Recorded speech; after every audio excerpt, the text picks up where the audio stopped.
à cette exposition, au vernissage de cette exposition, nous avons un invité spécial, spécifique, prêtre Adrien Yuga. Adrien Yuga. Oui. Venez ici à côté de moi, s'il vous plaît. Il va nous parler des icônes, et puis après, je vais parler sur les poteries. Merci beaucoup, merci d'être invité. Deux mots, je suis Adrien Yuga, je suis prêtre en France, et pour ce soir, je suis le délégué de Monseigneur Joseph, le métropolite qui est à la tête de la métropole orthodoxe roumaine d'Europe occidentale et méridionale, qui normalement est sur 10 pays.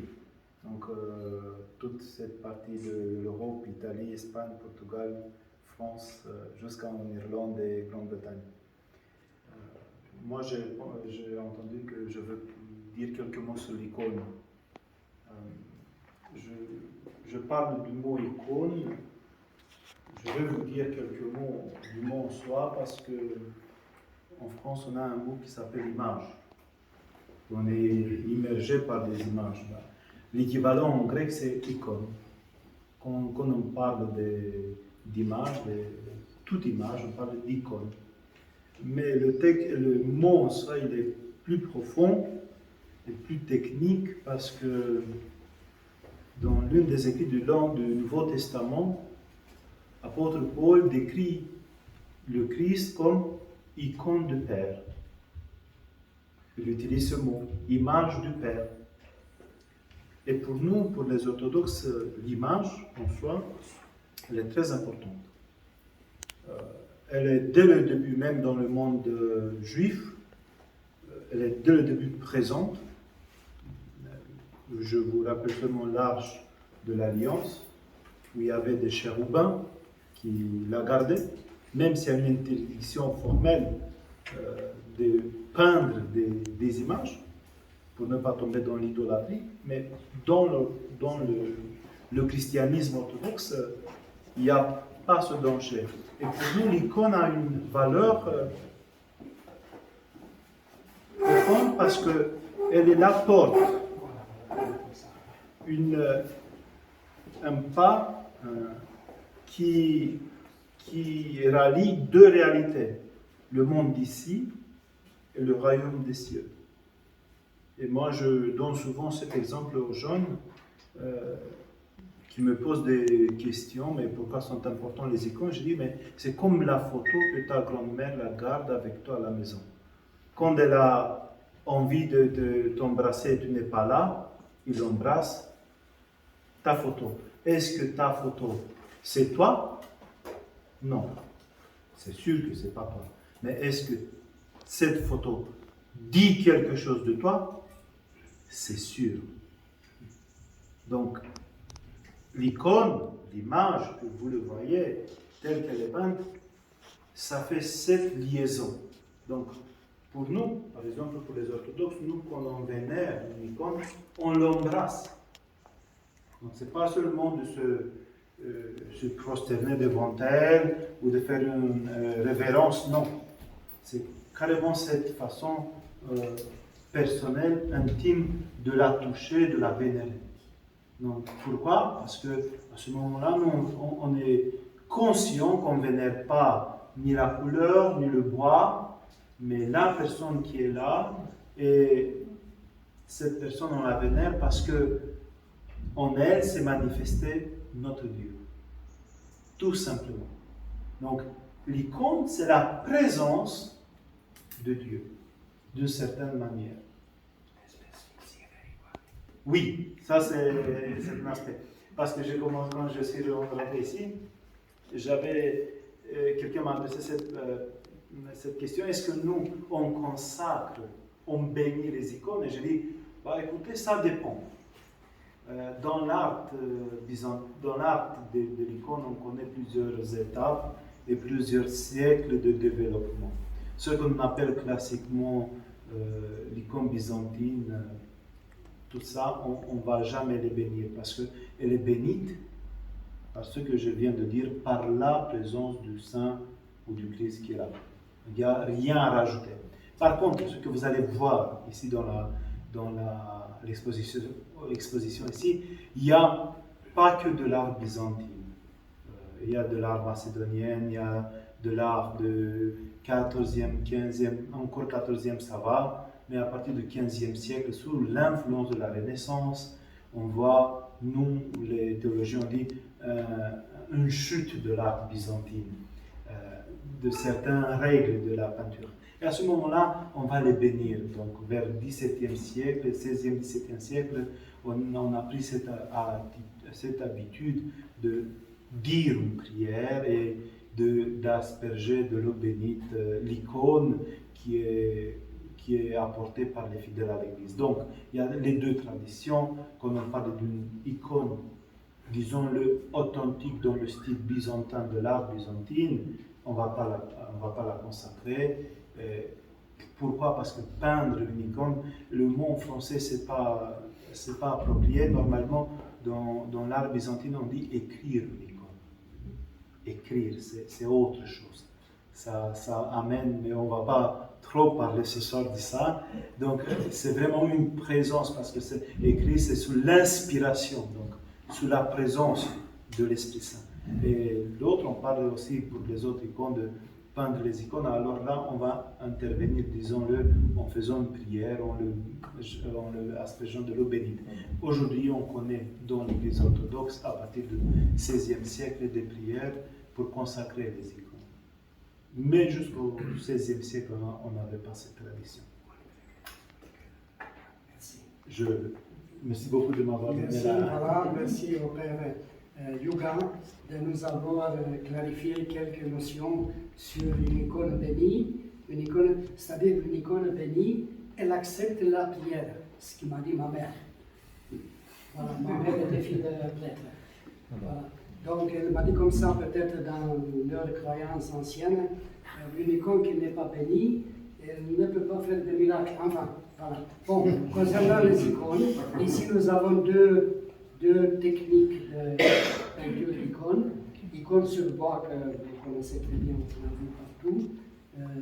Une partie des icônes sont réalisées par les étudiants de l'Université nationale des beaux-arts de Bucarest. D'autres icônes sont réalisées par un atelier au Paït s'appelle, en Transylvanie. Et puis, on a quelque chose qui n'est pas connu en France, les icônes sous verre. Pourquoi sous verre? Parce que la peinture est faite de l'autre côté du verre, à l'inverse, pour que ce soit visible par le côté où on le voit. Donc, dans ce cas-là, le verre sert de support pour la peinture, mais aussi pour protéger la peinture. Et puis, on va discuter un peu sur les poteries, parce que ça, c'est assez important pour les domaines et pour les amateurs de poteries, de choses faites. On a 5, 6 zones de poterie de Roumanie. On commence par ce qui est ici à droite, c'est le village de Corund en Transylvanie. C'est écrit en roumain et en hongrois. Pourquoi? Parce que les potiers sont tous des nationalités de Hongrois qui vivent en Roumanie. Voilà. Mais ils sont très fiers de leur nationalité. Et puis, ils m'ont dit, Michel, quand tu vas présenter notre poterie, tu vas écrire aussi en roumain Corund, mais aussi en hongrois Orond. Voilà. Donc, c'est une poterie très intéressante, les couleurs typiques de la peinture hongroise populaire. Et le travail du potier, c'est très simple. Il fait d'abord le vase, l'objet en argile, ça sèche, et après ils font la peinture, les femmes font la peinture, après la cuisson, et puis voilà, l'objet est fait. Nous avons deux grands objets dans les angles là-bas en bleu, qui viennent aussi de Corund. On passe en continuation. On a toutes sortes de... Voilà. Même actuellement, ils ont commencé à peindre en rouge. Ils ont dit que c'est plus intéressant de peindre en rouge aussi. Là, c'est... Qui sait à quoi ça sert? La soupe. Hein? La soupe. La soupe. On peut manger la soupe, voilà. Et on va, et il y a plus grand que ça. Voilà. Mange la soupe dans des choses comme ça, avec la ruche, et puis voilà. En continuation, c'est une petite région, un village qui s'appelle Vledest. c'est du côté en Valachie, qui font cette poterie émaillée, mais pas avec des ornementations. Rarement, ils font des ornements un peu différents. Ça se fait comment? Ils appliquent la peinture, et après ils font tourner comme ça, la peinture se propage, et voilà comme ça l'objet d'art est créé. On passe en continuation le village de Binish. Binish, c'est un che qui n'est pas écrit ici, Binis, voilà, qui est en partie du côté de la Yougoslavie, c'est-à-dire dans le sud-ouest de Roumanie. Quelle est la spécificité de cette poterie? Vous voyez, il n'y a pas de mailles. C'est comme l'art romain. Les Romains n'avaient pas inventé les mailles pour leur poterie. C'est un peu ça, voilà. Même la forme des objets, ça ressemble un peu à la poterie romaine. Ils ont quand même changé un tout petit peu ici, voilà, des petits trucs avec un peu de fleurs, d'ornementation. On passe en continuation. Je vous laisse vous regarder les images avec les affiches. Là, c'est la très importante et appréciée poterie de Roumanie, Horezu. Je prononce en roumain. En français, on prononce Horezu. Bon, voilà, c'est un peu la même chose. Quelle est la spécificité de cette poterie? Les ornements circulaires sont faits par les femmes avec des pipettes de peinture, et dans ce temps-là, l'assiette tourne avec les pieds comme vous a été déjà expliqué, et donc il faut avoir la précision de faire l'équidistance entre les cercles. Voilà. Et après, il vient avec un pinceau. Il y a des photos là-bas sur les posters pour ajouter d'autres symboles, d'autres fleurs, d'autres couleurs. Le symbole préféré de Horezu, c'est ça. Voilà. Ici, c'est même marqué Horezu. Voilà. Le coq. Aussi au Portugal, on a vu le coq. Donc, les extrêmes du monde latin. La Roumanie à l'est et le Portugal à l'ouest. Voilà. Cette poterie était utilisée pour manger la soupe. Pas maintenant parce que c'est plus facile de manger en plastique. Si tombe par terre, on la récupère. Si ça tombe par terre, terminé. Et puis, on va passer à une autre poterie très très spéciale qui est, chacun dit que ce que je fais c'est unique au monde. Et ça vraiment c'est unique au monde. Pourquoi? Parce que la couleur noire n'arrive pas par un pigment quelque chose, ou par une couleur. J'ai expliqué là-bas sur la située. Voilà. Donc là, d'abord, ils font, les hommes, les hommes font l'objet en argile grise, marronâtre, comme ça. Et puis, après, ils le mettent au four avec le feu vif. Et ensuite, à un moment donné, quand ils estiment, d'après, voilà, qu'il est 800-900 degrés, la poterie est rouge, parce qu'à 800 degrés, la poterie est rouge, ils bouchent les trous du four. Et dans ce cas-là, la fumée reste dans la four. Et puis, il y a lieu une réaction de réduction. L'oxydation est quand on fait le feu, mais il n'y a plus de feu, mais la fumée reste dedans, et la fumée s'imprègne dans la masse de la poterie. Si on casse un truc, à l'intérieur, il est noir aussi. Il faut pas le casser quand même. Hein? Parce qu'il y a vraiment des œuvres d'art, il y a des choses, voilà, pour mettre une bougie, voilà. Et puis, ça c'était très usuel. Quand j'étais petit, je mangeais du lait caillé dans des choses comme ça. Mais il y a déjà longtemps, très longtemps. Bon, et puis il y a des objets, des vases de différents modèles. Et vous avez vu, vous avez aperçu qu'il y a une couleur brillante ici. Ça se fait par des femmes, toujours des femmes qui font des choses sensibles et délicates. Il y a une photographie, je vais la montrer. Quand la poterie est sèche, une femme avec une pierre de quartz arrondie fait frotter par là. Et puis, après la cuisson, ça brille.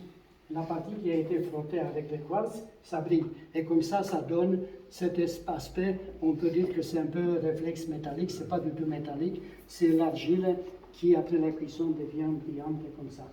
Et puis les autres, ils utilisent des choses à faire des différentes traces sur la poterie. Bon, au Boga c'est un peu différent, Correzo c'est plus minutieux. On est sur le Portugal. Exactement, voilà, non, c'est un romanesque. Ouais, génial. C'est le coq romain, voilà, c'est joli, hein? Une œuvre d'art, de peinture. Et puis maintenant, on va passer à la deuxième.